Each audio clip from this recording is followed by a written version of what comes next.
Well, welcome to ZK Live. I'm excited. It's an honor to have you. This is going to be so much fun. I am looking forward to this. This has been in the works for years, and we're finally doing it. You just set the record for the most beautiful man on ZK Live. You know, I talked to you about this beforehand. I feel uncomfortable when you hit on me, Zach. I've mentioned it twice now. So this I'm is sorry. I'm sorry. There's a lot of distance between us, so I thought it was safe. yeah, it's safe space. That's right. So, Dave, what's your company all about? What do you guys do? Give me an overview. We'll start there.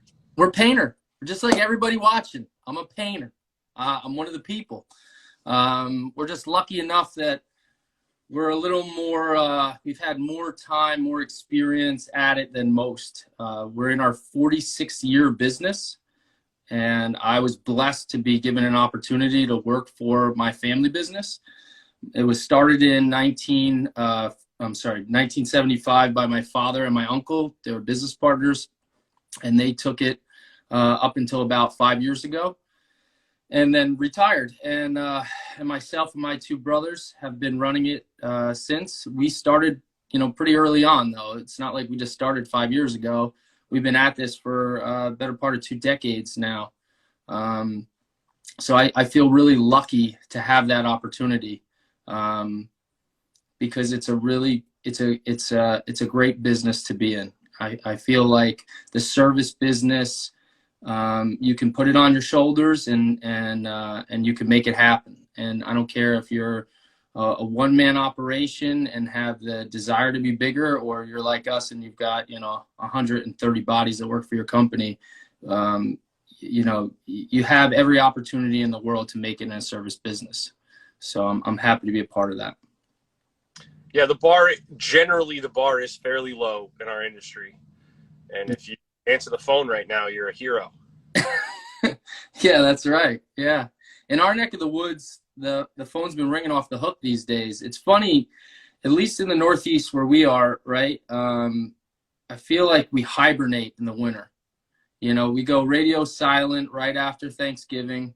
And don't get me wrong, we're still working, but, comparatively speaking to now and some of the summer months, it's pretty slow. And, you're really out there hunting. And now, forget it. Everybody's coming out of the woodwork and they're coming to you. At least if you're doing it right and, you've got a good reputation. And for our company, we're booming. My biggest problem is I need to hire about 15 people in the next 3 weeks. We got a huge opportunity for growth this year, and we want to capitalize on it. Yeah, I think that's the hardest part right now for sure. Everybody I talk to, but you probably, I mean, the work is not easy. Some of the stuff that you do, but I think a lot of people are attracted to a well-run organization like you have. You guys probably have benefits and all sorts of stuff. What does that look like for you guys? Yeah, I mean, we have systems in place to try and make it a good place to work. I mean, I think back up, because I don't think I did it justice kind of explaining like who we are and what we do. So we are primarily a commercial and industrial painting contractor. So we're a painting contractor, just like, again, most of the people listening. The difference is we typically work on complex industrial structures. On the industrial side of our business, our primary markets include the potable water industry and the wastewater industry. So we're doing a lot with elevated water towers or ground storage water tanks or water treatment facilities. And then in the commercial division, which is the division which I run, our primary markets are warehouse and distribution facilities. So these huge concrete tilt-ups that you see off your parkways and your turnpikes, that's our primary focus. We also do a fair amount of mid and high-rise facilities, and then everything in between. So your churches, your hospitals, your schools. And then we have 3 other divisions within the company, and I guess one could be considered a service. So brand new division, which we added on about a year and a half ago, is our welding services. So we used to subcontract out a big portion of welding for the industrial division, and now we've brought that in-house. We have about 5 or so full-time welders, and then we have a team of outside subcontractors that we still partner with on certain jobs. And that's been a nice little bump to our company, a nice little added service for our customers. We also have a flooring division where we do resinous flooring systems. So your epoxy urethane systems, your urethane cements, your terrazzo, concrete polishing. And then we have an in-house facility where I'm at right now where we do in-house blasting and painting. So any of the big heavy construction equipment we'll bring into our doors, blast it down to the bare metal, bring it back to life with a fresh paint job. That's awesome. Who are your customers? Not Mrs. Johnson. Yeah. No, so we don't typically, and we did at one time, think about it. When my father and uncle first started, it was out of grandma's garage, right? Their mom's garage. And they were doing any and everything they could, Zach, to get ahead. They were, painting people's houses, whether it was a front door or the whole house. They would change windows. They would reseal your driveway. They would do anything to try and, just bring some food home for their families. And then, they realized it was about relationships, and not only relationships with their customers, but relationships with other partners. And I think this is really important. And I think this is how we were able to grow, and I think how maybe a lot of other contractors could grow. By creating relationships with other painting contractors bigger than them, more established, they basically partnered. They said, look, on this next job, if you need a labor force, I could be your team. Whatever you get the job for, let's negotiate a number where I think I can do it. I'll be your labor force. I'll get the job done for you. And they started painting larger projects. That was how they got their foot in the door and did a couple schools. They did a couple apartment buildings. And, it was about 8 years in to their company that they said, they looked up and they saw a water tower and they said, what would it take to paint that thing? And they did some research, found out who were the water tower painters in New Jersey, and they, made some calls, knocked on the door, brought some lunch, and said, look, I think we could do this. I think we could be your guy. And they gave him a shot, and it worked out. It's like taking a crazy risk, and that's really how we got started. We worked for a lot of larger contractors for a long time, like decades, until we can create the experience and we can have the craftsmen working for our team. And then we understood kind of, what it took. And then we got sophisticated in the office. We started, bringing in office personnel that could do the bidding process and understood how to work with government agencies, municipalities. And, we ultimately just took it on our shoulders. And now we're in a position where, we employ 130 guys in the field, depending on the season, most of which are in-house, but, we offer some subcontracting as well. Some guys are now working under our umbrella as a subcontractor, and we're giving them a chance to kind of grow their organizations. Wow. So it's kind of come full circle. It's pretty cool. It's amazing. I wouldn't have thought, if I was going after that, to go to other paint contractors first. Yeah. But it makes a lot of sense. If somebody came to me tomorrow and was like, hey, I can crush painting, give me some work and I'll show you what I can do. Yeah, I'd love to do that. Especially if you have more work than you can handle, right, Zach? Yeah. Like if you're trying to grow and you're saying no to your customers because you just can't handle the influx. Now, okay, well, let's try it out and let's see. And again, it is about the relationship. It is about a trust you have to put into your partner. And that's how we look at it. If you're gonna align with us, we're partners. You have to win, I have to win, customer has to be happy. It's the only way it works. And if you have that mentality, which is kind of opposite of working, I guess, with a GC, at least from my experience, then you can do really well. So then today, are you working for a lot of GCs? Or are you working mostly for the municipalities or like the large Amazon or whoever? You work directly for them? Yeah. So our goal is to work direct to owner. That's a sweet spot for us. And we've excuse me, we have a unique opportunity to do that because we've earned it, right? When working for GCs, I feel like that is the low-hanging fruit. Anybody can, get onto the Blue Book and get an ad up there, and you can do as much or as little as you want. The challenge with working with general contractors, And again, it's about that R word, that relationship. If you are not treated as a partner or not treated as equal, it's really easy to get squashed. It's really easy to negotiate your price coming in, negotiate your price coming out, change orders get pushed to the side. They control the schedule, the pace and tempo of the job, and it's harder to make money. It really is. It's easier for volume. It's easier to really grow, but it's harder to really focus on the bottom line. So we absolutely work with general contractors, but we're very selective on who we choose to work with. We probably get about 15 requests for bid a day, and I turn 99% of them down. Yeah, I'm in the same boat. I feel exactly the same way. If at any time I can work directly for a client, that's always our goal. Yeah. And because the crap always rolls downhill, and if you don't have a real relationship, then you're easy to squeeze. I've had too many of those situations, and that makes sense. But listen, it can work too. I don't want to, persuade someone from not working with a general contractor if they, have had a good track record. If you've got a great GC that values you, that looks at you and says, I'm working with a great GC right now. Shout out to Penn Valley Constructors. We're doing a project, and it couldn't be going any better. They're patting us on the back every step of the way. Why? Because we're hitting the marks. We're hitting their schedule. We're communicating up the front, and they're doing the same thing. They have a great team on their behalf. That's just not always the case, and that's the reality. So I don't want to deter anybody from giving it a shot, but just go in eyes wide open, knowing what you're up against. Yeah, and I think for me, it's so much of business and what we're doing is about leverage and having leverage and to be able to get a fair deal. And when the GC has all the leverage, if you have no marketing, you have no sales team, you don't have any other way to get work, the GC has all the leverage on you. And I know that a lot of guys, when I started, and a lot of guys, when they start, you can get work through GCs, but you don't have any leverage in that negotiation. You don't have a social media platform. You don't have other opportunities coming in. And so you get squeezed.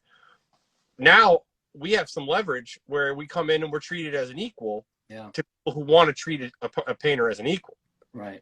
GCs who don't want to do that, they stay away from us because we're not just, a no name with trucks unlettered, no t-shirts, random guys showing up.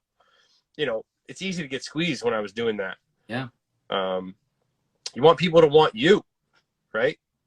I mean, you've done that better than most, Zach. I give you all the credit in the world. I mean, you've created an opportunity so that people are calling you and saying, I don't want a painter. I want Zach Kenny. That's who I want. And really, that's what we're trying to do as well. You have to differentiate yourself from everyone else, or else you're just treated as a commodity. Now it's just low price that gets the job. And that's not the world that we operate in. We want to provide the best service for the best value. And that's honestly what I truly believe in my heart of hearts that we do for our customers. I feel like you're not going to get better long-term value for the price that we provide. So there's no reason they should go with anyone else. And the experience is going to be really good. I'm going to have great communication throughout the process. You're going to feel really good when you're done working with me. And I think that's important, right? Because they're going to want to come back. Because everybody's had a bad experience working with a contractor. And honestly, the painting is the easy part. You've said it before. I say it all the time. It's like, that's just par for the course that you have to have a great quality paint job. But look, what is it like when you're actually working together with that customer? At the end, are they wanting to give you the review? Are they excited about potentially hiring you back?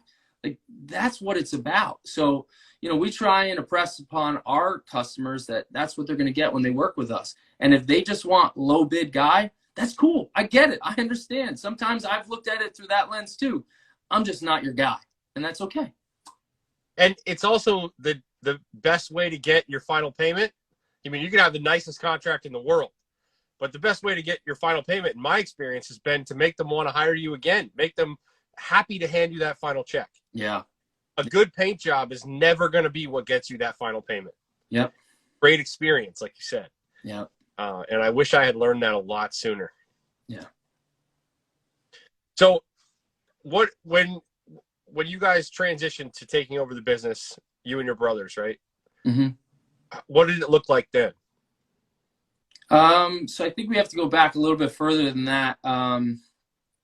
You know, my father, when I was like 15 years old, he's like, all right, time to work. And I was like, what? You know, because we worked like every weekend in the yard. And, you know, my dad had a crazy work ethic. And I think we're lucky that he instilled it in all three of us, myself and my two brothers. But he goes, no, he meant like time to come to work. Like, and he said straight up, he goes, look, you don't have to come to the shop, but you have to find a job. You know, I worked at 15, you're going to work at 15. So I was like, all right, like I had a great relationship with my dad. I respected him. I liked being around him. He worked really hard. He wasn't always home. So I was like, yeah, I want to go where you're going. Yeah, the summer break, I'm going to come and work at the shop. And I don't know. I just thought I was just going to start painting. You know, my dad was a painter. I was going to paint.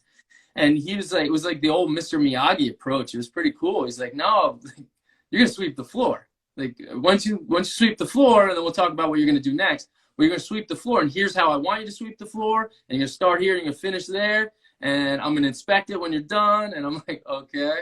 So it's like there was some pretty miserable fucking weekdays throughout that summer that I was just sweeping floors for a while. And then I was like, okay, now can I paint? And he goes, no. Because now you're going to organize all the paint cans. He's like, all right, see the racks with all the paint cans? You're going to organize all the paint cans. And we're going to have a conversation about what's alkyd paint, what's latex paint, what's epoxy paint, what's urethane paint. You're going to know the difference between the different manufacturers. You're going to set them up in the right order so that our guys, when they come in, they need to get a gallon of paint. They know where to go. I mean, and it was just a process for him that I'm so lucky that I had to go through, because it helped me really understand from the ground up, like, the importance of little things, not only, you know, for myself, but also for me now in a position where I can help coach and teach other people within the organization. And then through that process, I mean, and that was all the way up, the whole ranks. I mean, I started in the shop, and then I went into the field as an apprentice, and then I earned my keep that I can run a crew, and then I was project managing multiple jobs, and then I came into the office, and I was able to now sell.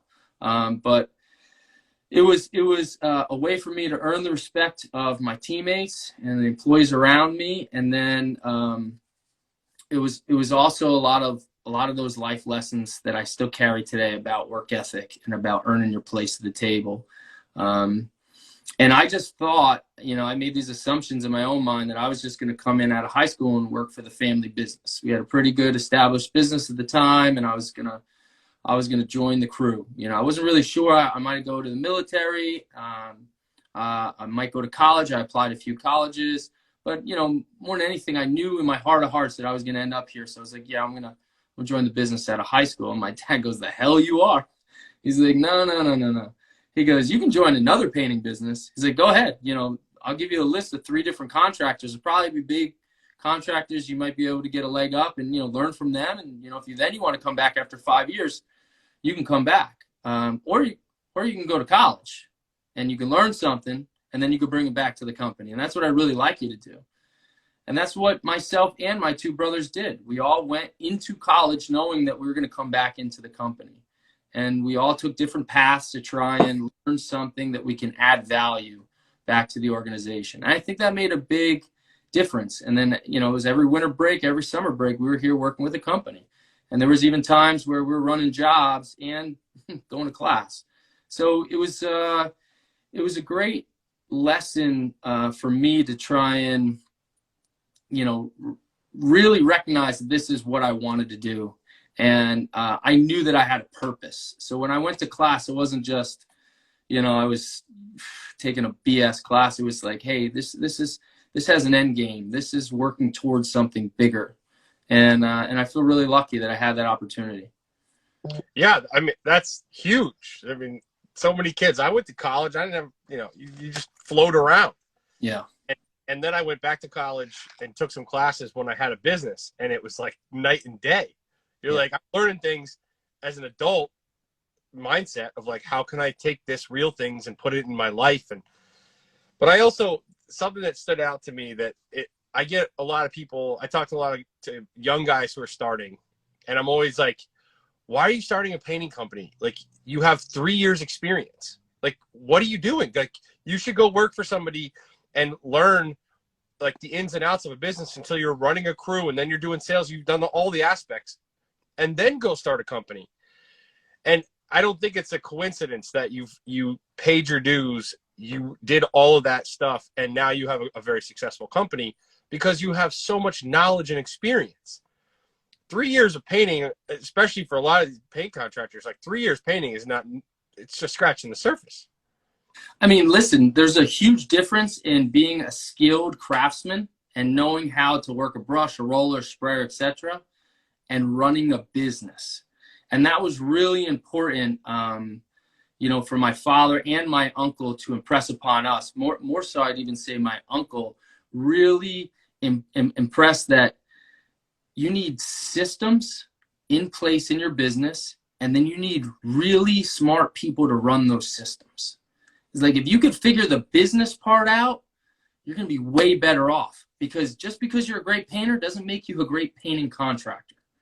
So I implore anyone out there that's kind of struggling right now, that's maybe out still slinging a brush and working in the business, to go back to school and get a business degree and learn little things, or surround yourself with the right people so that you can learn those business skills that are really going to get you ahead. Yeah. And it's like, slow down today, pay your dues, sacrifice, build a wider foundation to build a taller skyscraper. Yeah, can you start building right away and have a little thing and it's going to collapse eventually? You can, but understanding coatings, like in 3 years, unless you're in an amazing company, you're not going to understand the coatings and why you're doing them. We interviewed a guy today. He'd been painting for 5 years. He didn't have any clue why he was doing what with what. Someone just told him what to do and he did it. And so it's like, yeah, could you go have someone to pay you to paint? That can happen. But if you want to run a business and make a living and not be a commodity, I think you have to slow down and pay your dues and learn skills. Yeah. And then, another thing I highly recommend, education is never done. You're never done learning, right? So surround yourself with people that are better and smarter than you. And a great place to do that is through trade associations. Like, I've been involved with the PCA, the Painting Contractors Association, for almost 20 years. And I've met some of the brightest in the industry. And that has really afforded me great opportunity that I don't have to recreate the wheel all over again. I can say, okay, Zach, you're this master marketer. You do this Instagram thing really well. Teach me a couple things. Give me a couple tools that you use every day. And now I can learn for that, and I put it in my toolbox, right? So you do that across the board. And if you use intention going into these meetings, these expos, you can take a lot out and then implement in. You can go and join other trade associations that are outside of your industry and talk to other really intelligent business owners. Maybe they're a different company altogether, and learn different skill sets. I took a sales training course through Sandler Sales that changed me completely on how I operate and interact with customers. I have a sales coach that was so inspirational for me growing up, because I had all this head trash that these self-defeating prophecies that I told myself, that he was able to help clear, almost like a therapist would, and made me more confident, when dealing with customers. I'm constantly going through different certification classes. So like you say, I know all the little nuances. So I basically just have it in my arsenal, and when I need it, I can pull it out. That's something that I encourage any and everyone to keep learning. Always continue to advance themselves. One great method of doing that is, look, we typically drive from job to job. I'm listening to podcasts constantly. Nolan Painting has a phenomenal power podcast called Out of the Hourglass. PCA has always put out great podcasts. There's so many out there that you can choose from. So, it's like I always say, car rides are for learning, and that's I'm constantly listening to new and great ideas while I'm driving from job to job. Me too. Today I was talking with my business partner, and I was saying, like, there's two types of people. There's the people who, when they graduate, they stop learning. When they leave school, learning stops.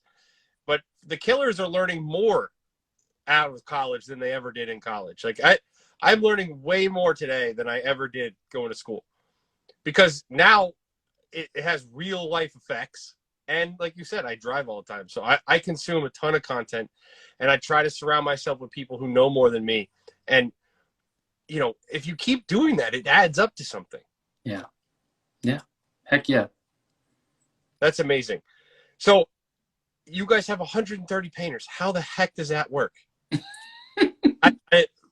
You know, obviously you got there over time, so you have systems in place. But yeah, the guy that has 8 painters now, like, to think of having 130 is like, wow. Yeah. I call it the multi-sided pendulum, right? So you have a pendulum and things bounce, like picture a seesaw, but like times 10.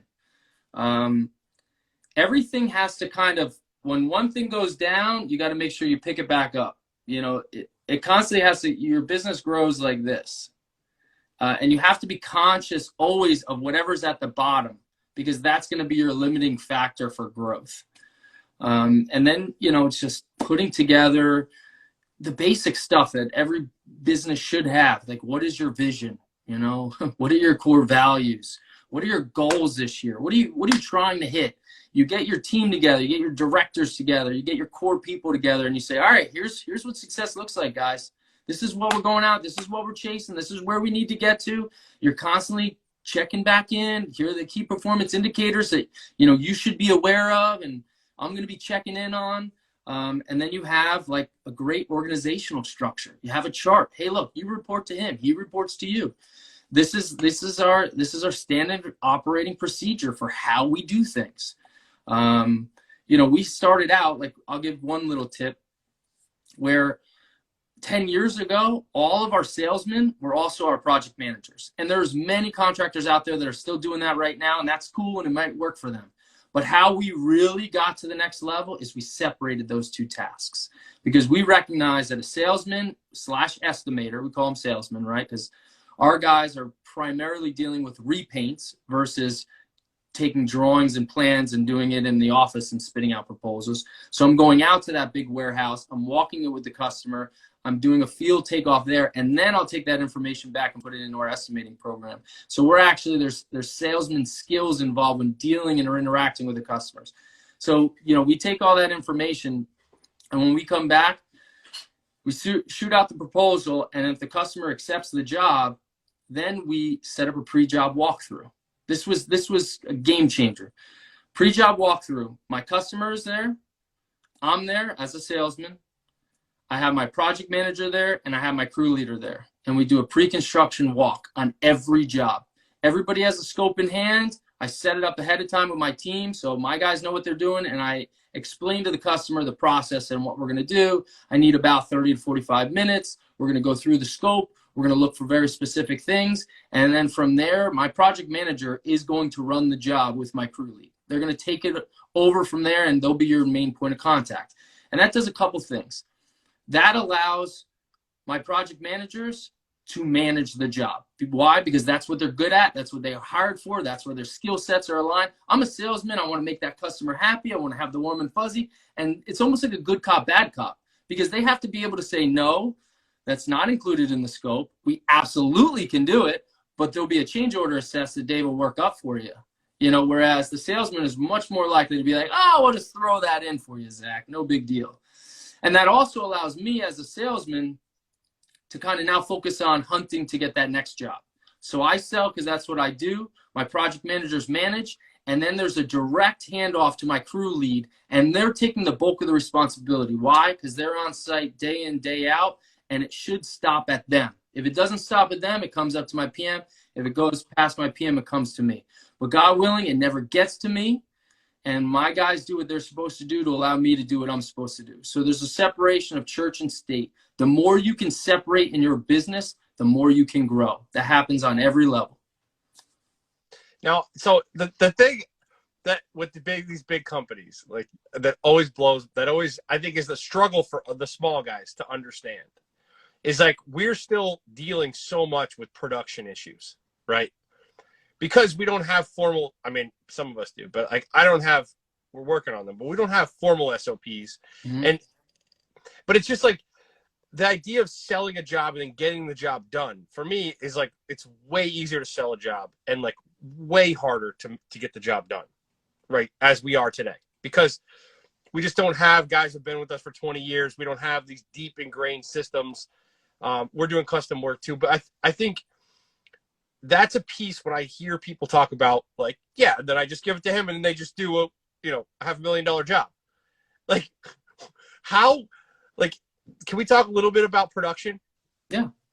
I want to hear from you, like how production works and how it could just be like, and then I hand it off and then it gets done. Oh, wow. You know, I'm so lucky because that's really exactly how it is. So the different divisions have different complexities. So I'm the commercial guy, right? And for commercial, it's infinitely more simplified than the industrial projects. So my brothers, right, they handle the industrial divisions. And if we're dealing with, let's just say, a water tower, it's still the same process, keep in mind. We're still doing a lot of the same things as far as the handoffs, but it's just more involved.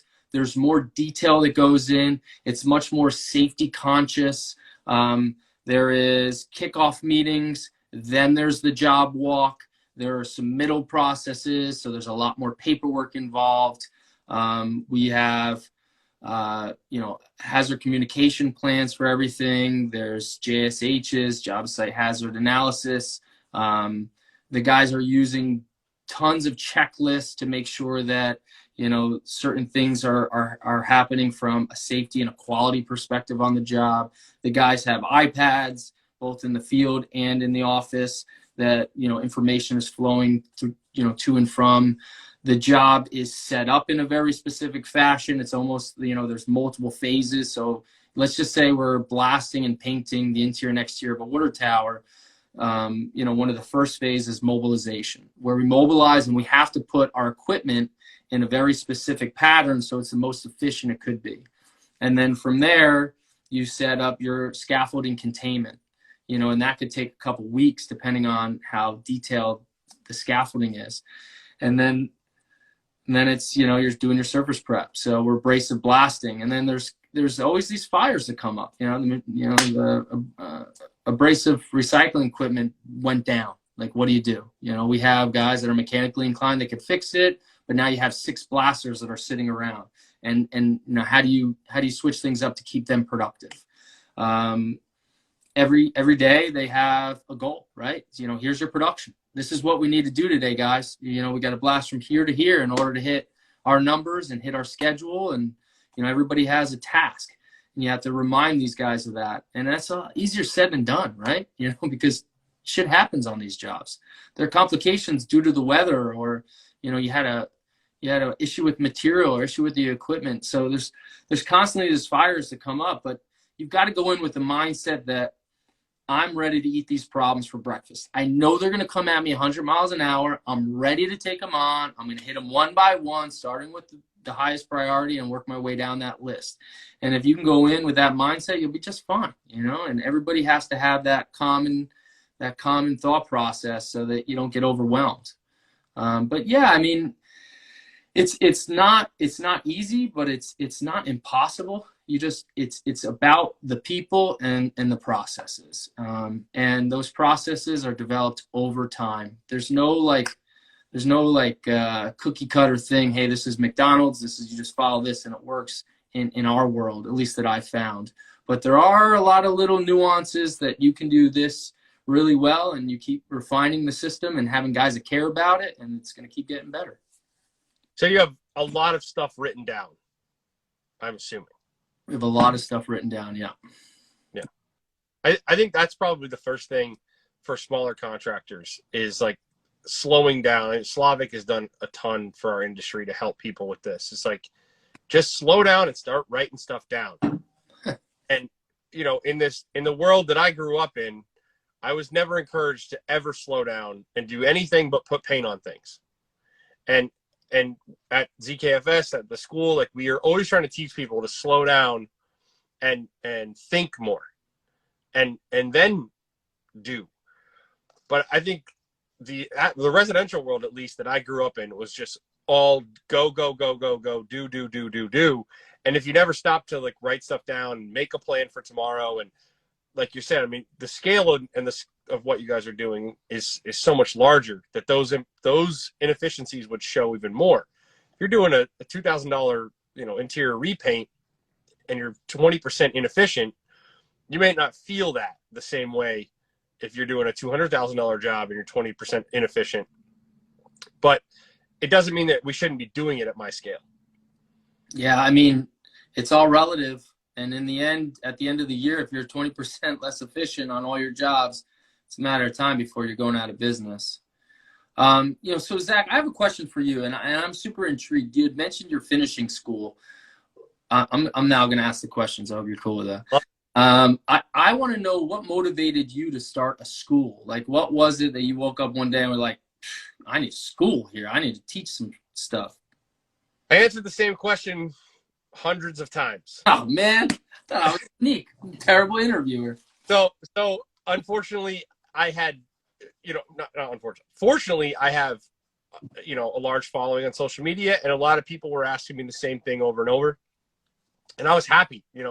For a very long time, I was so happy to get on the phone with anybody and everyone who would reach out. It was such an honor. It was amazing, and it still is. But at this point, the scale just became like, I can't spend 15 hours a week coaching up people over the phone. And so we were just like, and I had people who want to come out and work with us, and just like, you don't have to pay me, I just want to come out and work. And oh man, so many times. Hey, I want to ask to do that with you guys. But as long as you want, as long as it's free. All right, I'm coming down then, because I want to see it. Like those guys look to me like I look to you. I think you always look up to the next guy. And if I could have an organization that runs as well as you do, I know we will do very well. And I think people recognize that we had spent a lot of time thinking about how to apply coatings at a high level, and they're like, I want to know how to do that. Yeah. And so we just simply, one day on an impulse, I just went, let's put a story up on Instagram, sold out a couple classes, and I get a lot out of it. Because I want to see the industry get better. It's why I do this, right? Yeah. 2 hours a week, not to make a living, I don't do this. Yeah. But I would have died to listen to this type of content. I was consuming all the content I could when I was coming up, and there just wasn't a lot of it. So it was really out of, I think, a need that was just forced down my throat. So let me ask now, is the school primarily to teach other contractors, or is the school primarily to teach your own employees and new employees? No, the new employees and my employees ended up just being gravy, and we didn't even think about that until 4 or 5 classes in. And now this weekend, we have our last employee coming through the school, and then everyone will have gone through. But no, it started off as contractors, and it's primarily contractors. It is some. Lena just made a comment down here. She had called me. She's a homeowner who bought a house and is doing 11 high gloss rooms, and it's like the most insane undertaking you've ever heard. And so I had talked to her for a while, and then she saw that, and eventually she came up. So we've had like furniture painters come up. We've had like retired people who are just painting in their spare time. We've had a lot of contractors. Guys bring their leads. I have a guy this weekend coming for the second time with 2 more of his employees.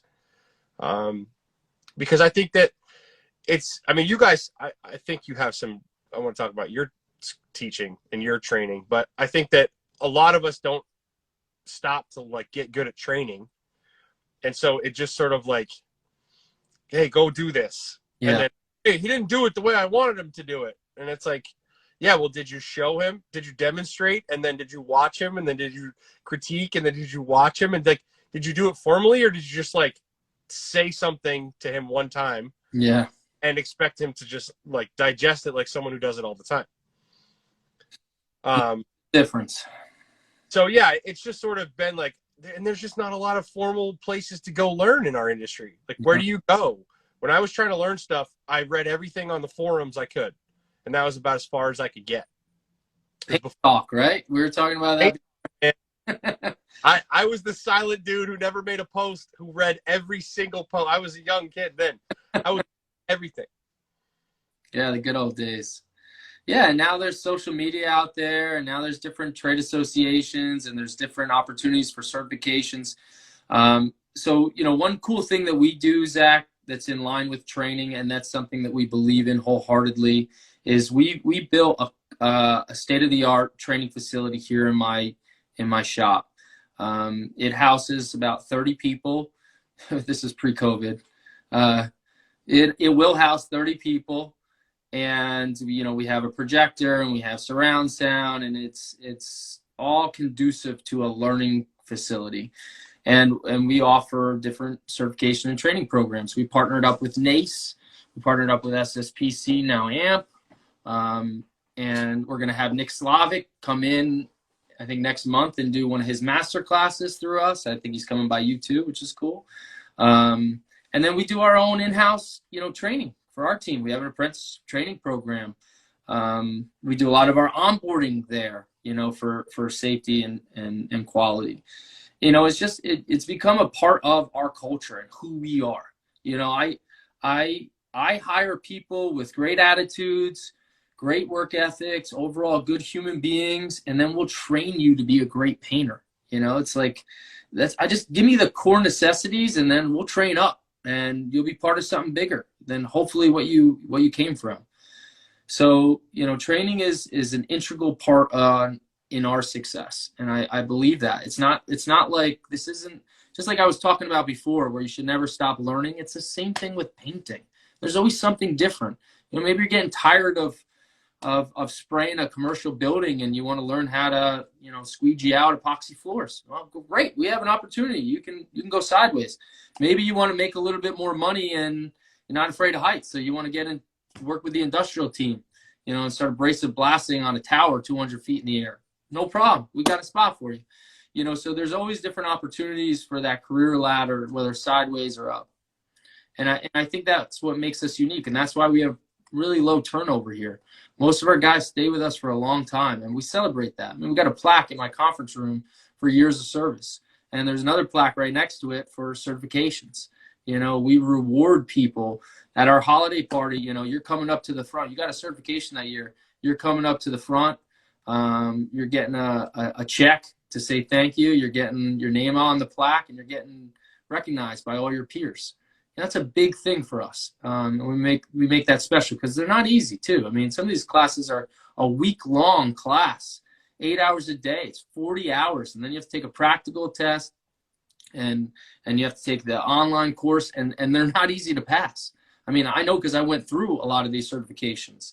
I'm a NACE coating level 1 inspector, you know, and I feel proud to say that. It's on the back of my business card, you know, because it's a tough course to pass. You know, the pass-fail is, you know, less than 50% of the people make it. So, you know, we celebrate those things. We encourage those things. That's a part of who we are, and that's, I think, a reason of why we're a little bit a step above most contractors out there. Yeah, you're taking it seriously as a profession. In our business, in painting, that sets you apart from a large amount of people. And in my experience, there's just a lot of guys out there who are putting paint on things and calling them and getting paid for it. Yeah. And they call that's a professional painter. Did somebody pay you to paint? Yep, you're a professional painter. Yeah. You know, I think there's good and bad things about that. I mean, I started that way. I had a paintbrush and a Little Giant and a Ford Taurus. And I said, hey, you want to pay me to paint your flip house? And that's how I started ZK Painting. But I also had a lot of years working for other people, and I was obsessing on learning. And I sucked for 5 years. Like, way better off coming and working for someone like you or an established company and maybe going up to a project manager position before I started my company. I think I'd be a lot farther along today rather than have to learn all the hard way for 5 years. Yeah. And I know a lot of guys don't want to hear that, but I think I really believe it's the truth. that just, but I think that another problem with our industry is there's just not a lot of really well-run companies. You know, I talk to guys and I'm like, why don't you go find a job in your area? And they're like, well, I've applied to all of them. And, you know, it's like, well, where are the great companies like yours that are fostering people's growth and empowering them to be professional craftspeople? Yeah. Right. There's just not a ton of them. And so you look around like, I can't make any more money at my company, so I'm going to go start my own company. And I don't know, that kind of sucks. Yeah, I mean, you said it earlier, you were passionate. You weren't great, but you were obsessed. And I think you have to be that way. You have to wake up every day being excited to go into work. I don't care what industry you're in. That should be par for the course. But especially if you're going to try and run your own company, people better feel your energy. You know, they want that. They want to be a part of something bigger. And that's something that's really been ingrained in our success is the culture that we've created. Like, you know, I read this book called Winning, was by Jack Welch, who was the CEO of GE many years ago. And, you know, he talked about how if you were the lowest performing 10%, you just basically didn't give a shit, you're gone. You're out of there. And he was constantly hiring to try and get new blood in there. And it would take a long time to hire these people. It would be this long, drawn-out process to make sure that they were a good fit. And you know, I take that as not necessarily the hiring process, but the onboarding and making sure that, you know, they really care about what they're doing and they're excited. And if they weren't, he would get them out quick, right? So hire slow, fire fast was his mentality. And then, you know, just basically being a support person for that new hire coming on board, getting them tied into one of the elders, you know, having a mentor, you know, to help steer them. You know, all of our lunches, we encourage our guys to eat together. We're a team. We're a unit. Those things matter. We have holiday parties. We have company barbecues. We have block parties. We celebrate people's birthdays. You know, we make it about, you know, we're a family. And that is so important for people to wanting to be coming to work and wanting to do well. You know, the goals are up on the board. This is where we're going. This is where we need you to go. You coming with us? Let's go. I mean, I was literally giving my last salesman this week the biggest bear hug ever because we closed a monster deal. And we worked on this thing for months, Zach, in order to close it. And we're high-fiving. We're ringing bells. We got these captain's bells. We're running around the office. I mean, that to me is success. When you go through the grind, you work your ass off, and then all of a sudden you come out and there's the light and you did it. You ran through the finish line. You know, so I think that's really important. You can't lose sight of the culture. You can't lose sight of bringing your team together and feeling like they're working towards something bigger than just what their contributions are. Yeah, I think that's huge. Before we go farther, though, I'm dying to know. Can you tell me a little bit about the project that you won? How big was it? What did it look like? How'd that go? Why months to get the job? Dying to know what it's like to be in your world. I don't want to disclose too much because a lot is still verbal and not fully locked up, but I had a great conversation. So one of our biggest industries is warehouse distribution facilities. And, you know, we had been working on months on capital improvement projects for one of our customers that had over 50 properties that we had to look at. You know, I would say the average property is probably 250,000 square foot facility. So it's frigging big. Some are over 1 million square feet. And, you know, we take it extremely serious that we go and we walk every single property. We wheel off to measure every single property. We count every single substrate. We take detailed pictures. We meet with, you know, their site customers. They call them customers, but they're tenants. And find out if there's any issues. And we talk to them about, you know, moving trailers and whatnot. And then we put together a very detailed proposal through an estimating program that we've custom developed. So it's a long, arduous process. And when you times that by 50 properties, and you have to be really cutthroat because there's guys bidding it from not only in-state but out of state.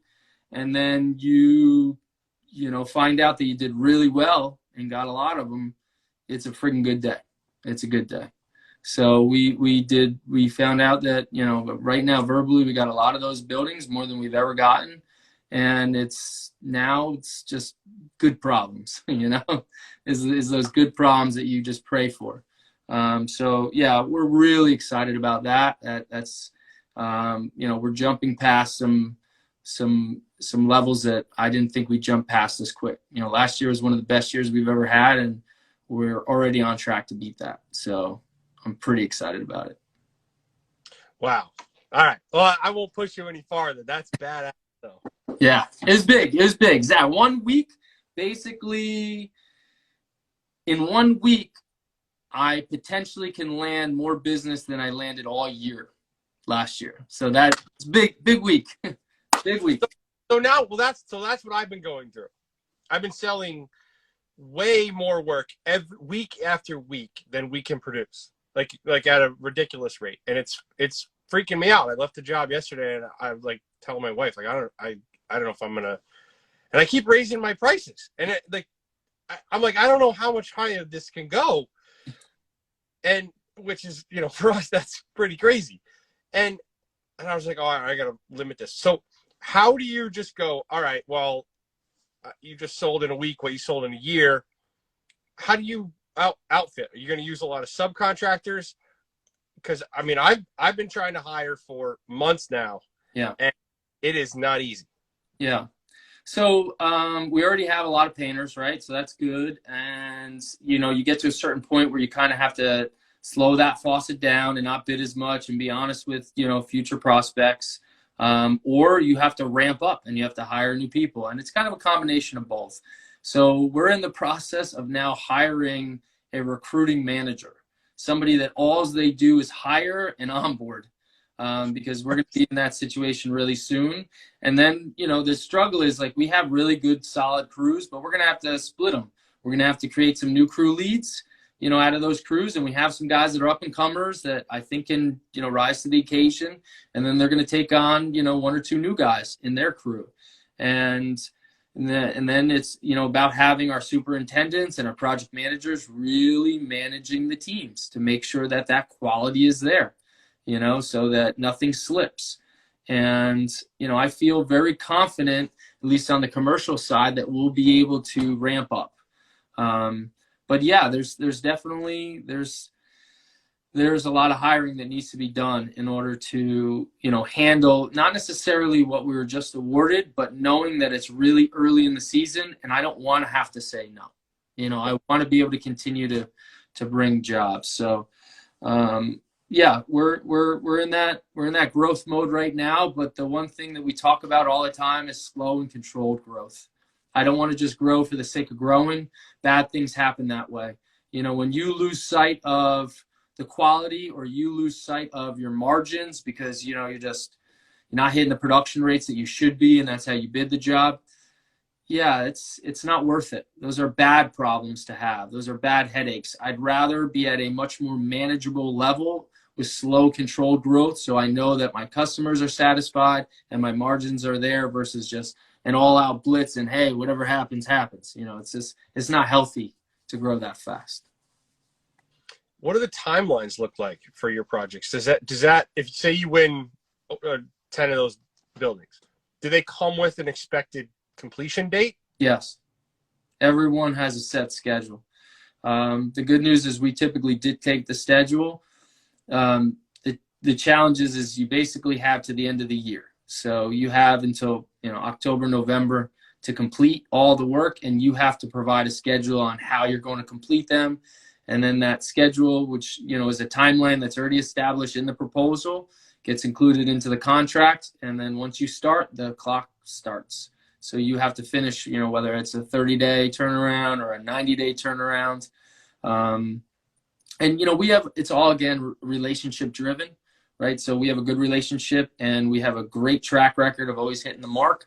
So it's, that's why we keep getting called back, and, we're one of the preferred vendors.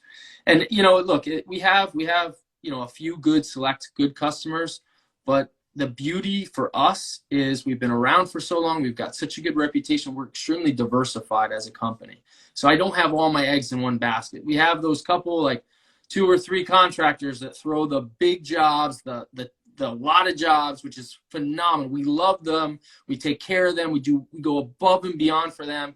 But we also have, you know, the ones and twos and singles that are just as important, you know, because, you know, without those, like that's the, you know, 75% of your business. The 25% is crazy because it comes in one bulk, but the 75% is really important too, not to lose focus on.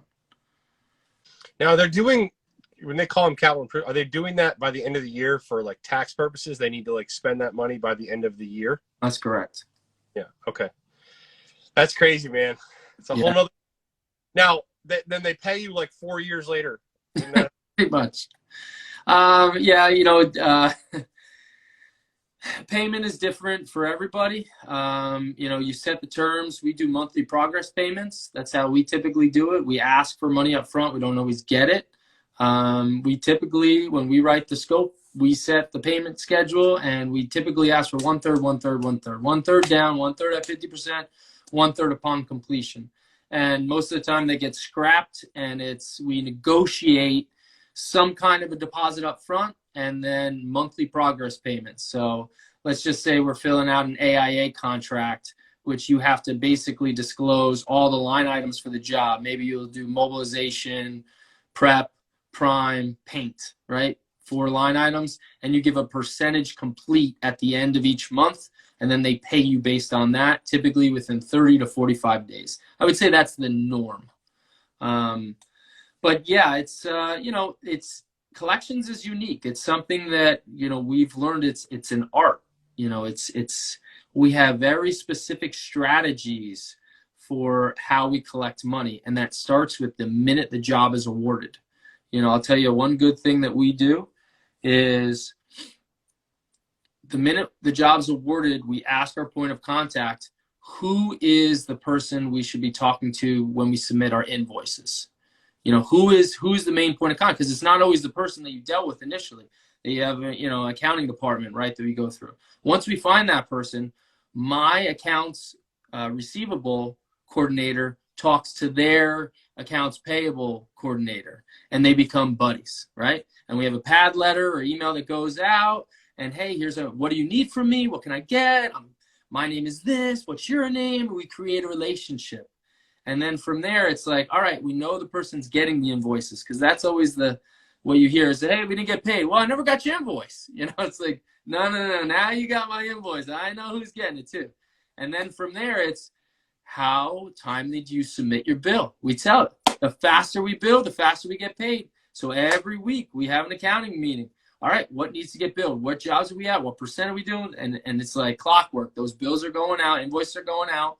And then it's a follow-up process. And it starts with the nice friendly reminders, and then it gets a little more aggressive. And then before you know it, it's like, hey, I hate to do this, but if we don't get paid by this date, we're going to have to put a lien on the property. And nobody wants that. And everything's documented. And we went from a company that was not uncommon to have $2 million in collections over 90 days, which is mind-blowing to me at this point, to now where most of our work is current. So I mean, it's night and day. And cash is king. If you have cash in your pocket, you can do a lot of amazing things.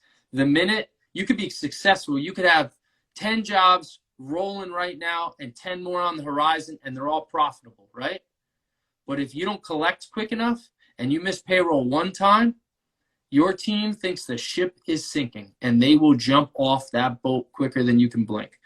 So we recognize that, and we make sure that we take collections as seriously as it comes. Yeah, and part of you winning these jobs is you have to like demonstrate that you have financial stability and all sorts of stuff like that. Isn't that what they do at the level that you're at? Yeah, so we have a 20 million bonding capacity. And that's really important with certain projects, especially when we're doing high profile stuff. So when we're doing work for, you know, the government, well, you know, we just did a massive hangar where they store there's 8 Black Hawk helicopters, the coolest fucking thing you've ever seen. And we're doing, you know, the floor coating for their hangars. Yeah, you have to have very specific criteria for your company in order to even get into the door.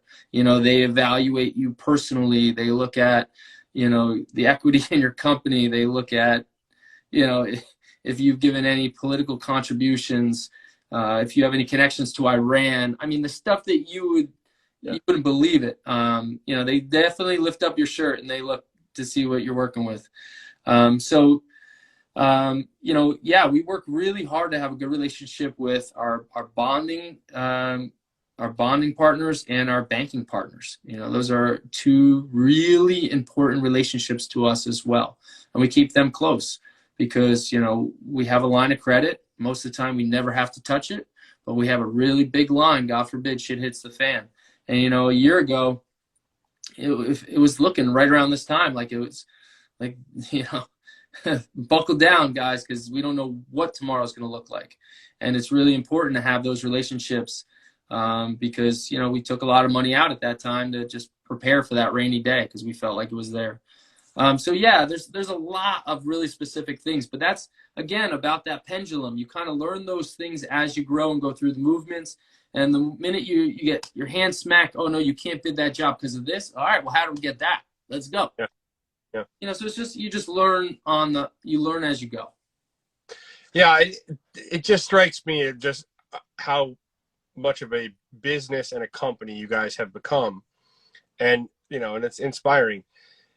Like employee retention, I think, is huge. And what you were saying about having people in a plaque and celebrating those, like it's awesome. Yeah.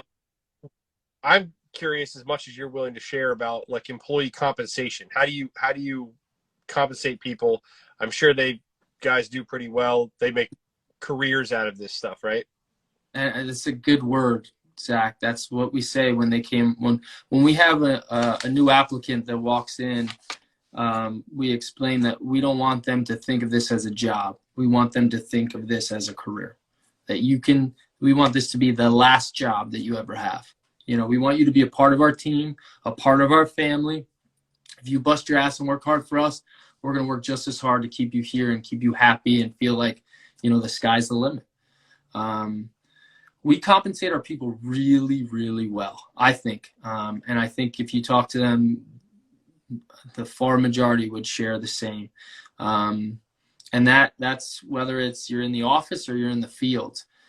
There's certain levels, right? So you're going to most likely make more money for us if you're in the industrial division than you would if you're, let's just say, in the shop, right?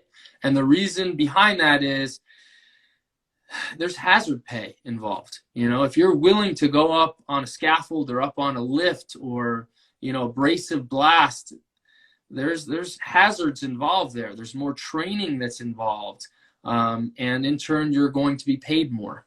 A lot of the work that we do is public work and is subject to prevailing wage. So the scale is typically a lot higher on those projects. And depending on where you're working and what you're doing, it's not uncommon on some of our jobs. You could be getting paid $95 to $100 an hour, so it's like you can do really well. I mean, I don't have enough fingers on my hands to count all my craftsmen that make over $100,000. So our guys are being compensated well for what they do. But every year is a little different. If we do all private scale work, that could change. So we have that conversation with our team. Like, look, we're bringing you on. This is your shop rate. You have to feel comfortable earning this and being able to save to provide for your family. And know that we do, as a company, typically, on average, about 60 to 70% of prevailing wage work. So it most likely will come. But if it doesn't, or you get caught on a job for 3 months where it's private scale, you have to be okay with that rate.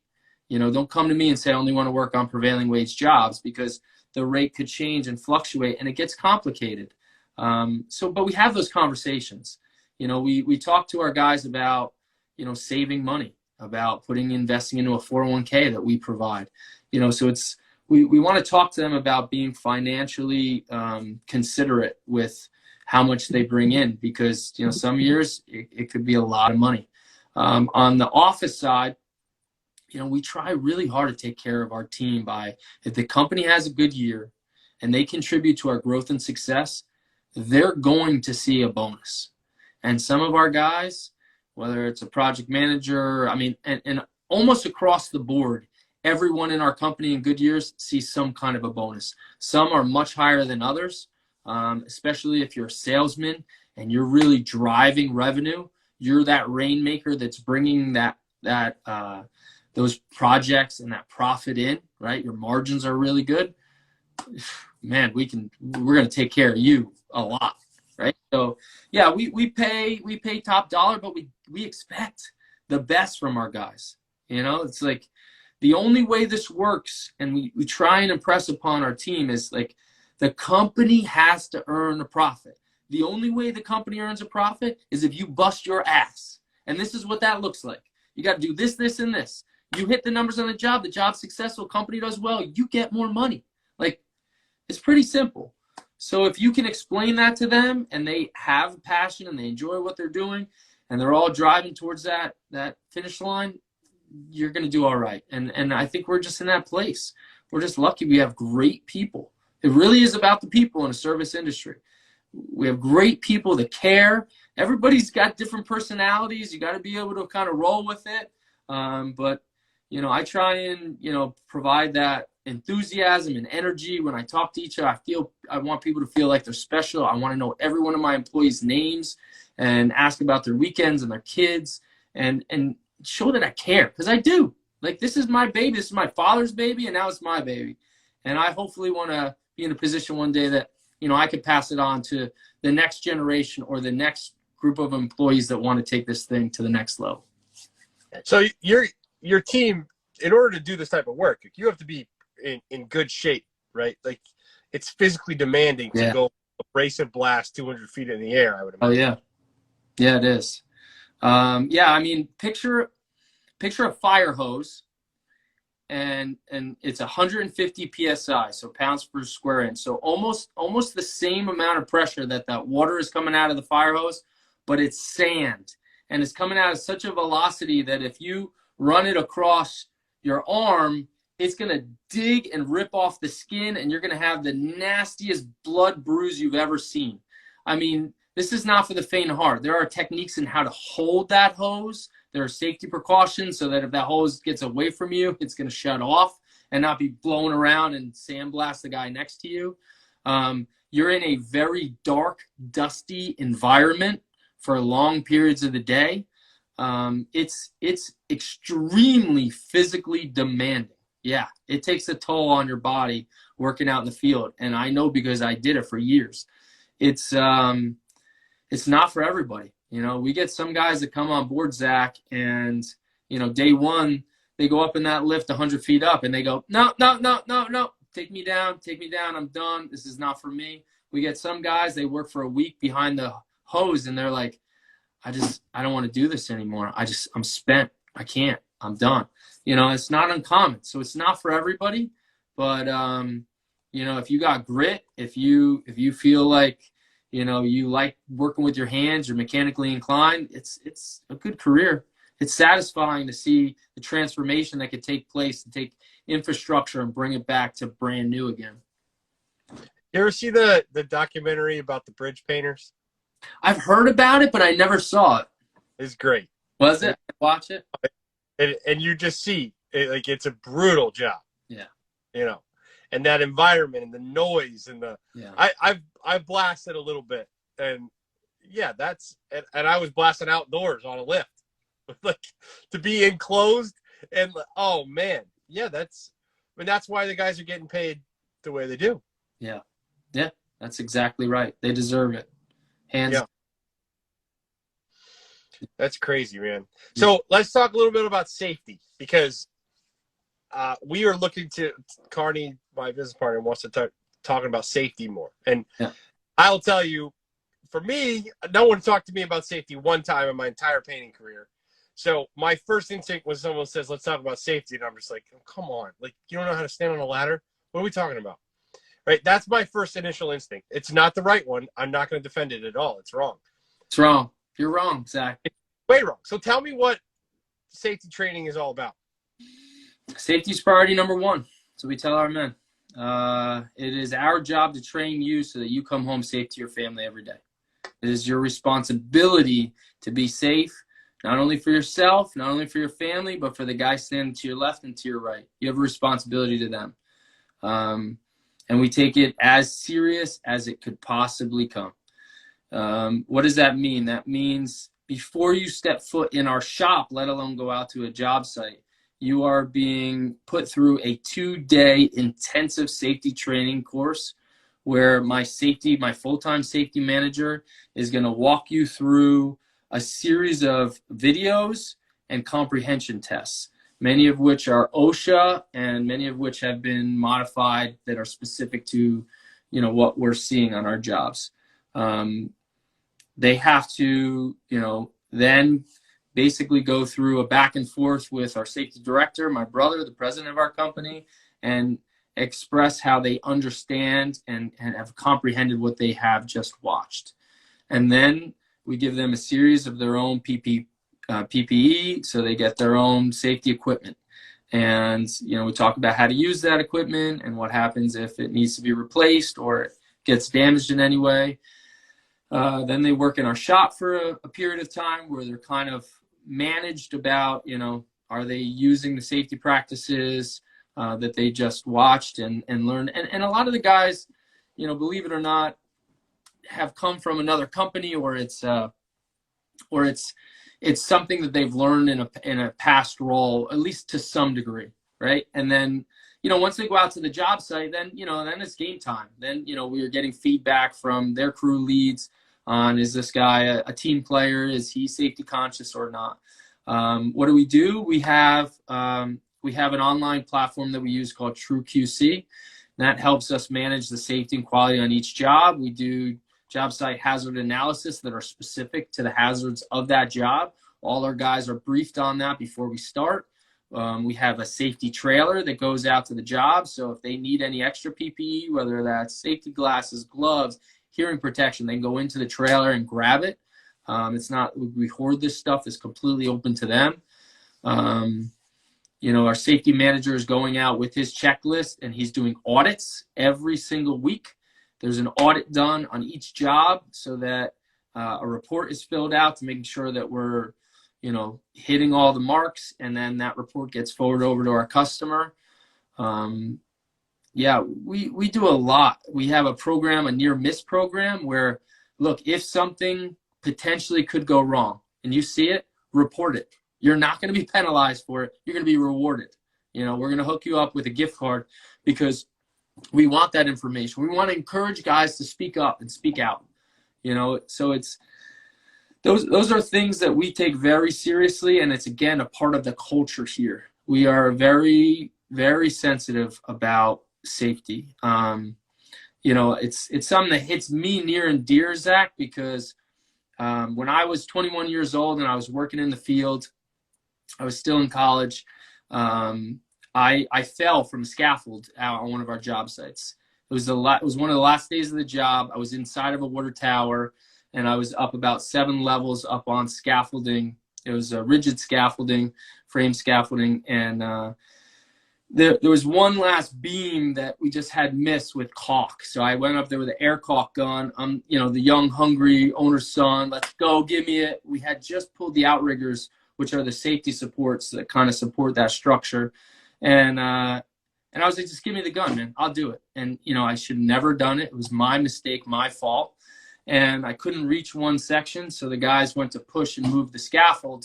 And as they pushed and moved the scaffold, they didn't realize that 2 of the wheels were locked. And as they pushed and moved it, they thought it was just getting hung up on one of the weld seams on the floor. And they ended up pushing that scaffold right over with me on top. So I fell 37 feet off the scaffold onto a steel floor. I fractured my back in 4 places, 75 stitches in my brain, terrible concussion, couldn't walk for a period of time. It was bad. I should have died that day. I woke up in the tank in a pool of my own blood, and I was begging for my life. It was a scary moment. And that was one of the things that still resonates to me. And I still tell that story to my guys because it could happen that quick. My intentions were good. I was taking it upon myself. I thought I was just, let's get the job done. Come on, guys, let's go. We're pushing. It's never rush. You can never rush production. Production never trumps safety. Never. Because like that, I could have been dead. you know, and there's the fallout from that was terrible. It was really scary. So that's, you know, it was a life lesson that sticks with me to this day, and it's something that, you know, safety is first. It's number one, always. That's insane. Yeah. But what is an air caulking gun? I'm sorry. I mean, I'm like, I'm floored with that story, and it's like, it's so scary that I had to make that joke. But also, what is So you have a compressor, right, and it has an air line and quick connects to your gun, right? And as you pull the trigger, it pushes pressure, so you have a sausage tube, right? So it's not your typical gun. Sausage tube, and it compresses it so you can get that air out. You can get that caulk out faster.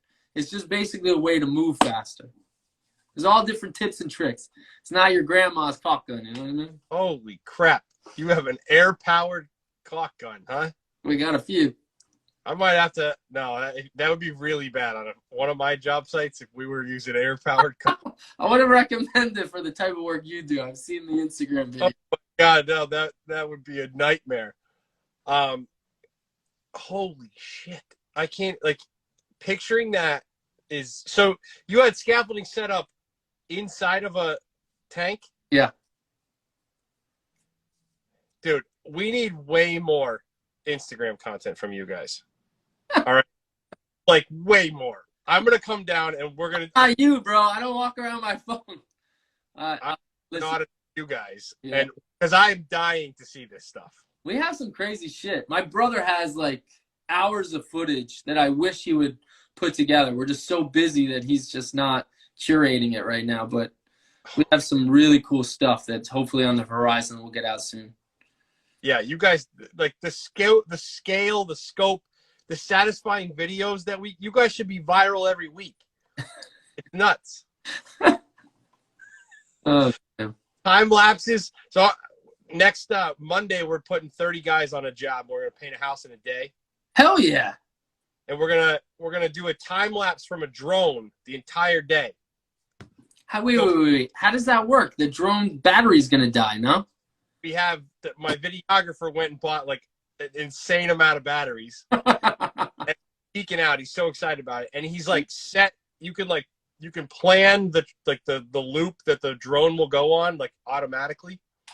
So it's gonna just fly this loop slowly all day, and then when it's low on battery, come back down, change the battery, go back up. I freaking love it. I love it. Time lapse of a whole house getting painted in one day by 30 guys. So now, do you have a videographer that just follows you around now?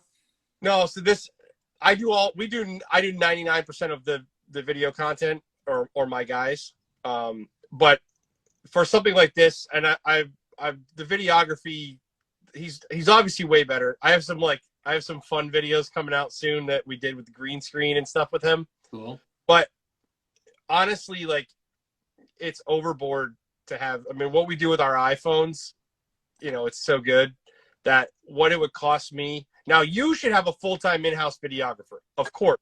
That's like a no-brainer. But a guy at my scale, I'm not quite ready to bring on. But at some point, I will have a full-time videographer. I don't doubt. Because we are content creating machines, our companies. And we need to document this. In your case, there's a company called Build Wit. You should look them up. Build Wit, WITT. Okay. Guy's a beast.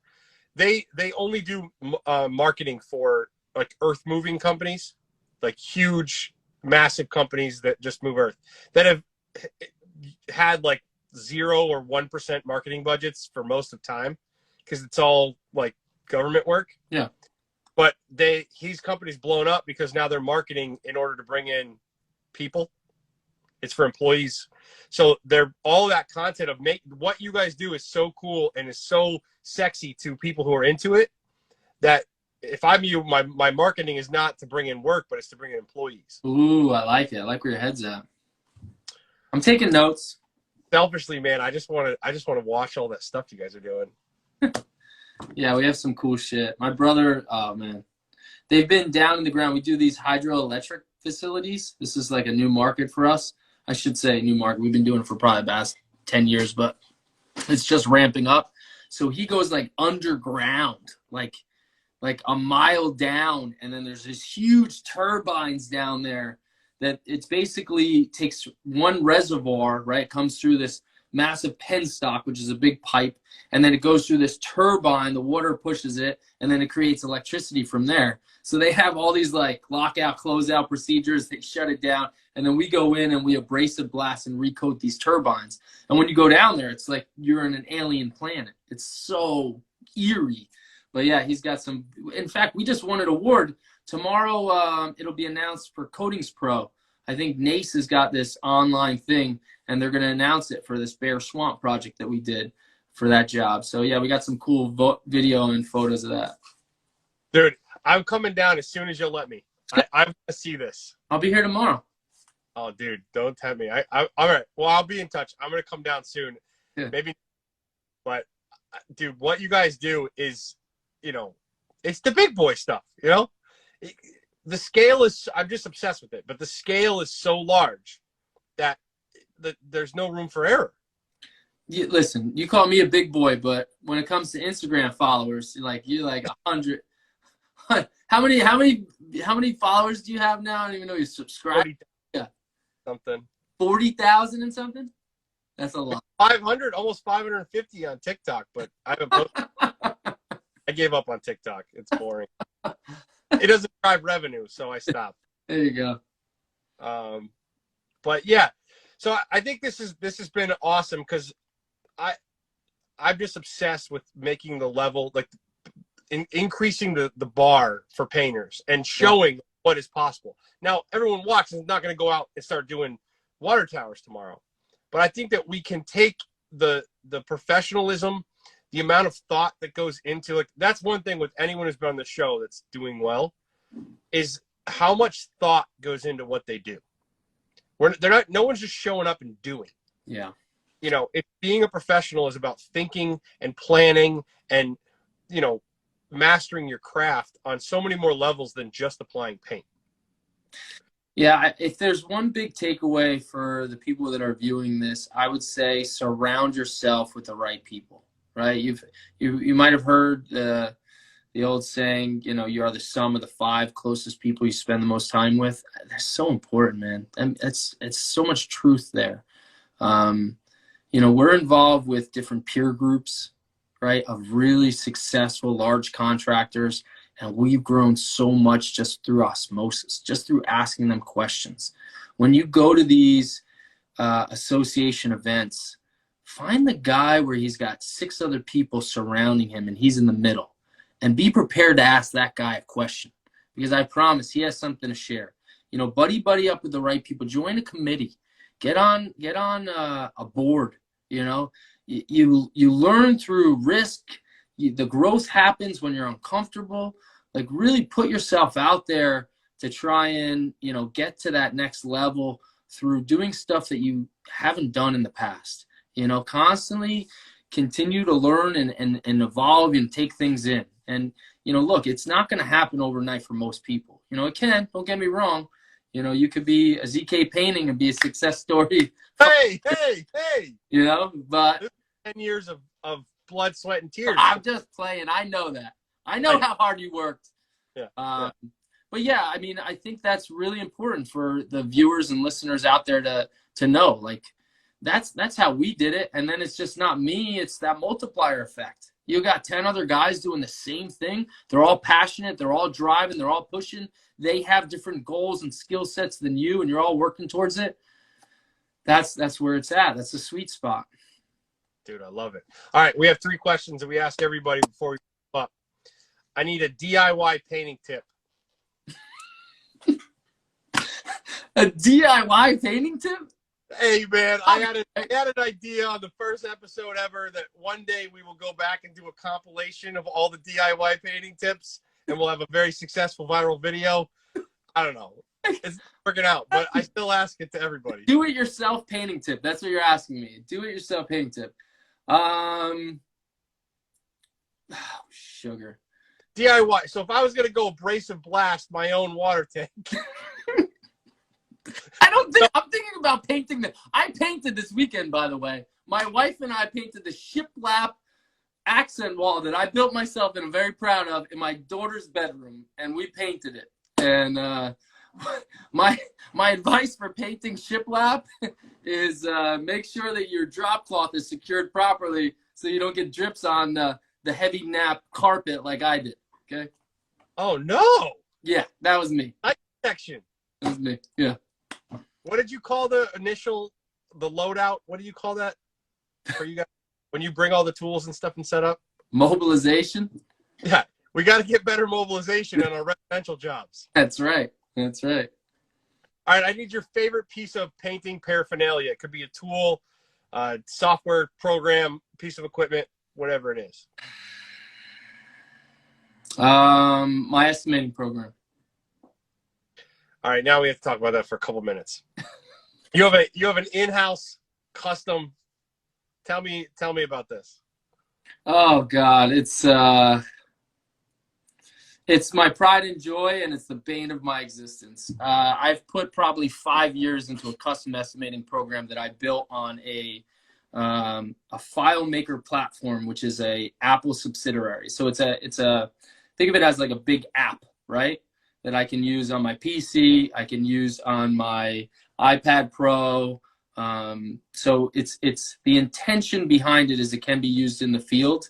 There's still some kinks that doesn't always make that ideal, but ultimately I created an estimating program because I learned through experience estimating. Like I learned from my father saying, all right, Dave, look, you've painted. You know how long it takes to paint from that wall to that wall, right? So when you estimate, it's the same kind of deal. So it's like, all right, that's 4 hours of time. So now multiply that by 10 different units and you got how many man days it's going to take. And then same thing with gallons. Let's just figure out this is about a gallon. And it's like, you get 250 square feet out of a gallon on the substrate. So you're going to use 20 gallons, so it's like, it was kind of just a gut feeling, which it works, right? And I still think a lot of estimators estimate that way. There's something to field estimating that when you're going out and looking at existing structure and you're identifying how I'm going to access it and there's surface preparation involved, you do it too, Zach. Like you go out there and you're like, what's this?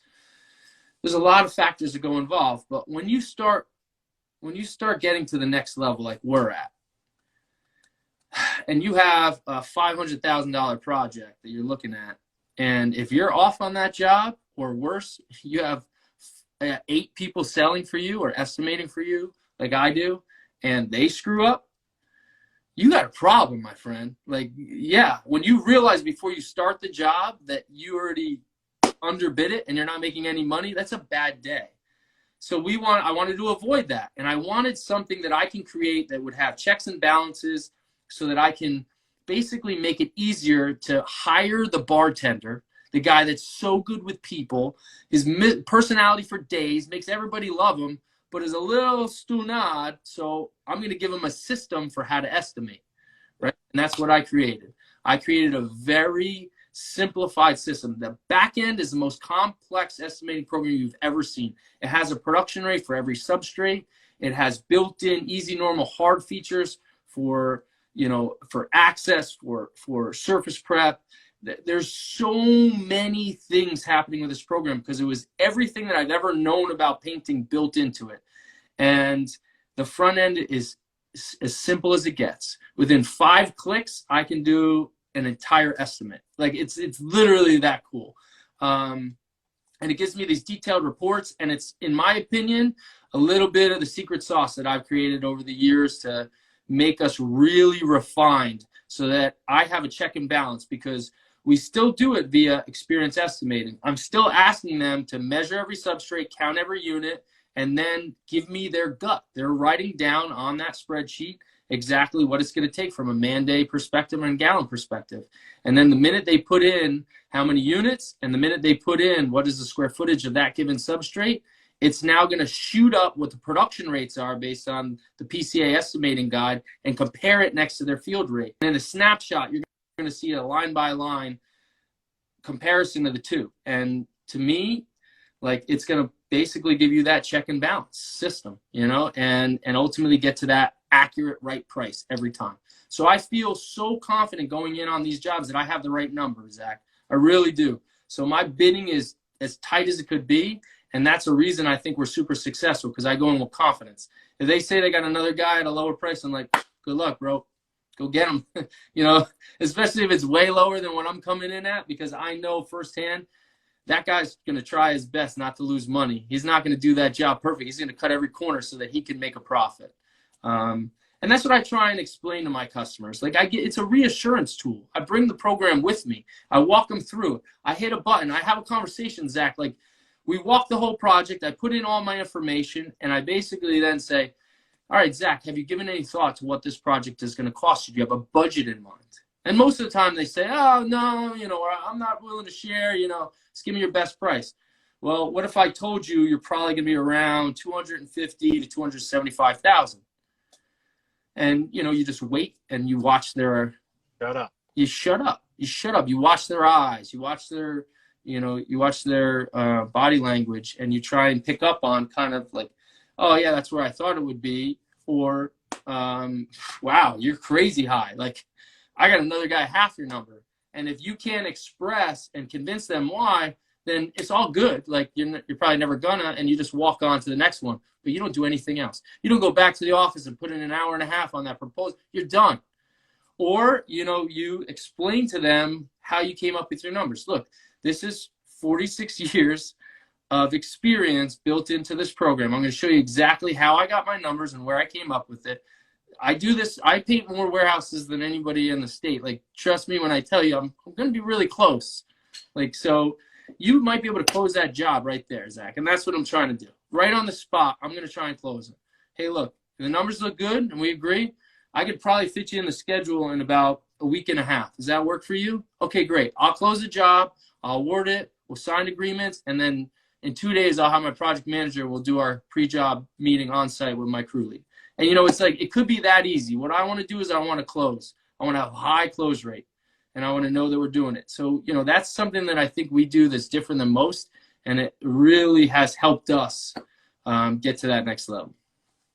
Yeah. As a client, I feel way more comfortable when your price came from someplace. Yeah. And when it came, like, so I do a very different style of estimating than you do. I walk into a room, I look around, and I say a number. And, essentially, that's what I've finally gotten to. I used to do the other way. But I don't have the time, and I don't have, like, everything is so different with us. It's crazy. But I had a guy the other day ask me, like, where did you, like, I go, 52,000. And I'm like, well, I was like, what if we do this thing? I'm like, well, we could do that for probably 30. And with like 5 seconds of thinking. And he's like, where did that come from? I was like, well, I've done a ton of these jobs, and I understand that, none of them are the same, and that we're never going to sacrifice quality, and that, and he was like, yeah, okay, I get it. Like, give or take a few thousand, you're going to be there. And, but if you're like, dude, here's my state of the art 5-year in the making crazy program, that's got to make a client feel very confident. I think so. I think, Zach, there's a lot of little things that lead up to the customer having the warm and fuzzy feel about who you are, right? So they're looking at my website that is more professional than most. That's really how they're really finding me. Or they hear through word of mouth that, oh, this guy's really good, you should give him a call.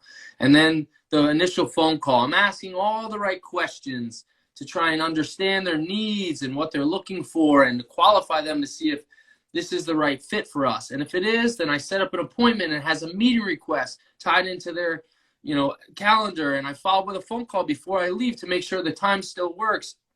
And then I show up on the job and I have my uniform and I have my high-vis gear and I have my iPad. And, it's like all of these things, there's a click, check, check, check, check, check. So by the time that, I'm giving them numbers, like, they're all warmed up and ready for me, they're ready to go. So I think all that plays a factor in this, and that's a reason why we're really successful with, direct owner customers, because they feel really confident in our ability, and this isn't my first time doing it. We've done it a lot, and we're good at it, and you're going to hopefully give me that 5-star review at the end of the job, right? Right, Zach? Yeah. So I mean, I think that's again a part of why, you know, we do pretty well. We're efficient. All right. So you've clearly demonstrated you're an expert. Last, Now, I didn't hear the question. the third one's the one that we break everybody down. They go home crying. Oh God, we're past the hour and a half. By the way, we might have to end this one short. No, man, you're here now. You're stuck. This is where we're going to really run a highlight reel. So Nick Slavic spilled some paint on a carpet early in his career. Couldn't get it out and put a chair over the top. Ooh. So I need your biggest horror story, most expensive mistake, the thing that maybe you've never even told anybody publicly. What is the thing where you think about it every once in a while and it makes you sick?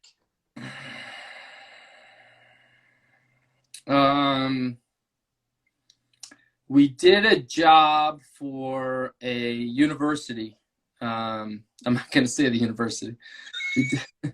We did a job for the university. It was a dormitory. And this was back, again, when I was in college, just working for the company. So we're going back in time 20 years. And it was towards the end of the job. And the guys, apparently, so there's a stream behind the dormitory in which we're painting. Right, so we're painting this big high rise. There's swing stage scaffold. There's articulating boom lifts. Job is just about finished up, and all of a sudden, like out of a fucking cop movie, just sirens start blazing. The fire trucks show up. The police officers are there. There's guys in hazmat suits. Apparently, and I wasn't involved, but apparently somebody on the crew was cleaning out paint buckets. And they were dumping them down the sewer. And the sewer fed a local stream, which went into a lake that was really like a prestigious lake. And the stream rather, turned from like nice clear stream to white. They didn't even realize it. And everybody's like, I don't know what you're talking about. I didn't do anything. And then they go back to the stream and everything is white. Like, it was a big deal. And I mean, it was like you were put under the microscope there. Like it was really an uncomfortable feeling. And it's something we're not proud of. You know, I don't recommend anybody to clean out your paint buckets and pour, you know, and it was latex paint, but still it doesn't matter. Like you shouldn't be dumping that down a sewer drain. So, you know, it was many years ago and it's something that we're not proud of, but yeah, it's something that we did. So this is the dirt that you get on people. I see what you're doing, you son of a bitch. Yeah, and now I own you. You know me. Okay. Now you get a piece of the pie. Okay, I see it. That's why I'm coming down. I'll bring the paper. Free visit. This truly live, or do you have an editing thing you can cut like the last 20 seconds out? Hey, man. It's out there now. It's over. You bastard. I thought it was very clever of you to bring up something where you were not in charge. Listen, I was an apprentice. I was learning the ropes at the time, Zach. Hey, we learn we get better by making mistakes. That's why I asked that question, because I painted the wrong house. People, now we paint the right house every time. I'll never paint the right house again. Never going to do that again. But if you don't make mistakes, you know, you're not growing. Now, that's not the best example of a mistake that helps you grow, but I think it did. You probably never washed out a bucket in a stream again. That's a conversation that we have, and that story comes up year after year. Yeah, and it's probably on a checklist someplace. Probably. Check. Didn't clean out buckets in the stream. Check. Yeah, we have environmental and pollution liability in our insurance plan because of that incident now. So God forbid it happens again. We don't have to pay the big bucks like we did that time. Somebody asked this question before we leave. What is your annual insurance premium, roughly? It's the second highest expense next to payroll. If I had to take a stab at it, and I'm just coming off the hip here, I would say $400,000, something like that. Yeah, maybe more. Good thing you have a good sales program. Damn right. Yeah, we take that really serious. Insurance is something we don't play around with. In fact, You know, we have a $10 million umbrella. You know, we have pollution, you know, liability, you know, workers' comp, general liability. You know, we have every coverage to make sure our customers feel confident they're protected. You know, when we're doing these superstructures, you can't play around with insurance. You know, there's too many risks. So we have the best insurance policy, the best coverage, we have the best partners, and we manage that policy. We don't put in claims that are ancillary. That, you know, if we can pay out of pocket on something that's small, we're going to do it, because we don't want to call on the claims, because we recognize it's just going to compound and be an issue down the road for a long time. You know, we're really strict with you know, our safety program, because, you know, that correlates to a low EMR. Our mod rate's super low, and we get incentivized because of that. We probably would pay another $50,000 to $100,000 on insurance if we didn't have a good track record for safety. So, you know, it's all aligned, and you wouldn't be able to bid certain jobs too. So yeah, we pay a lot of money in insurance. Last question. Sorry, I can't help it. I could Google this, but I want to hear from you. What is a superstructure versus a regular structure? You're so technical. Well, it's a badass thing to say. That cool name, right? I don't even know what a superstructure. We're coding a superstructure. the NACE certified coding. You paint garage doors? Yeah, we paint superstructures. You know, yeah, a little different. I don't know. A radio tower, an elevated water tank, the world's largest elephant. These are all considered superstructures. The one down in New Jersey on the beach? Lucy, that's my girl, the world's largest elephant.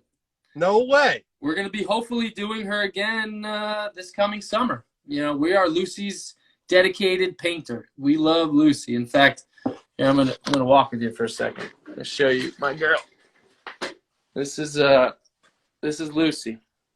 There she is. Yeah, these are my guys underneath Lucy's leg. Huh? Come on now.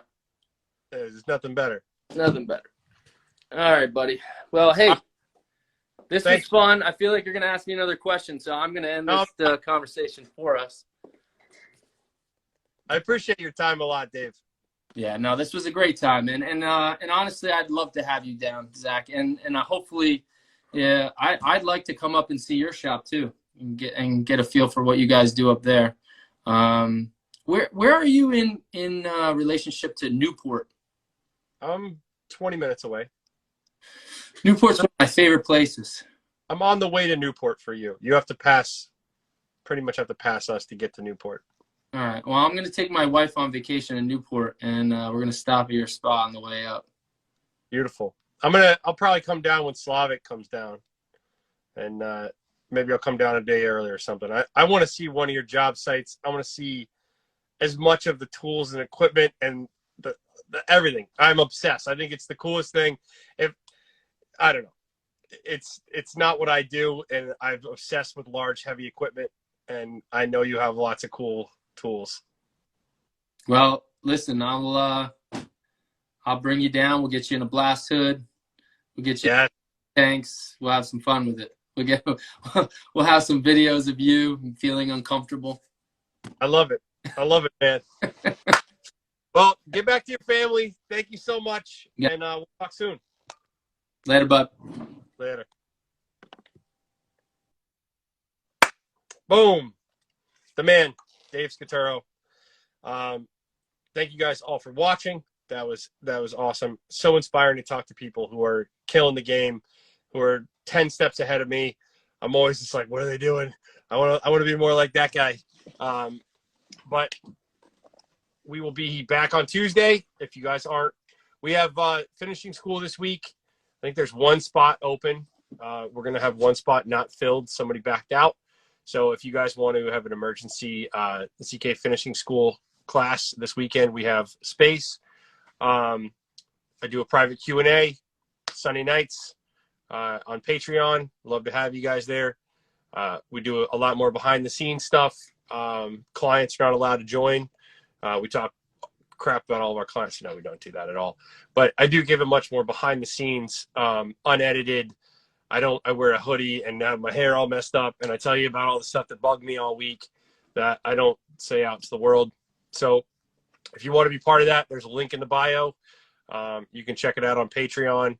There's about 40 other people over there, and we go live and answer all sorts of questions and give updates, and it's a fun time. We got an awesome guest for you again next week. Not going to share it. No, I'll tell you who it is. It's no, I'm not. I'm going to keep it a secret. I'll let you know. She's an awesome finisher, a badass who started a painting company on accident and is killing the game. And I'm excited to interview her. So everybody, thanks for watching, and we will be back on Tuesday.